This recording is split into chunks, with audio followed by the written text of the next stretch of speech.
నేను రెడీ, వెళ్దామా బయటికి? ఇప్పుడే కదా నేను ఆఫీస్ నుంచి వచ్చినా, రేపు వెళ్దాంలే రాదు? ఎప్పుడు ఇంతే నువ్వు. రోజు నన్ను ఇటు తీసుకెళ్తా అంటావు, ఎటు తీసుకెళ్ళావు? రోజుకు ఒక రీజన్ చెప్పి ఇలాగే ఏదో ఒకటి చేస్తున్నావు.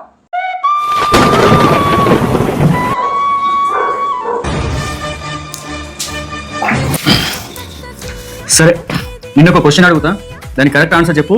ఇప్పుడే వెళ్దాం బయటికి. నిజంగా? అన్ని దానాలలోకెల్లా ప్రధానమైన దానం ఏంటి చెప్పు? ఓ, అన్నదానం, విద్యాదానం, ఇంకా కన్యాదానం. నిదానం. అది నీకు చాలా అవసరం.